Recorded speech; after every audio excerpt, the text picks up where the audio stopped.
सफर के बारे में से तवज्जो दिलाएं कि अगर कोई जोहर के बाद सफर करता है तो उसको रोजा रख के निकलना है। यानी फर्ज करें हम यहां से एडमिंटन जाते हैं जोहर के बाद, तो आपको रोजा रखना होगा, फिर जाना होगा। लेकिन अगर आपको निकलना है सुबह 8 बजे या 9 बजे, तो ये जो बाज लोग नाश्ता करके निकलते हैं, ये हराम है।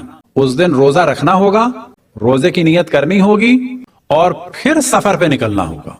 फिर जब तकरीबन आप शहर से 30-35 किलोमीटर आगे निकल जाएंगे, कम से कम 22.5 वरना कम से कम वरना समझे 30-35 किलोमीटर जब शहर की हुदूद से निकल गए, अब ऑटोमेटिकली आपका रोजा खत्म हो जाएगा। ना ये कि आज क्योंकि आपको जाना था तो आप नाश्ता करते रहे आराम से 7-8 बजे तक, ना, ये जायज नहीं है। रोजा रखना होगा। यही हाल है अगर फ्लाइट किसी की जोहर से पहले है।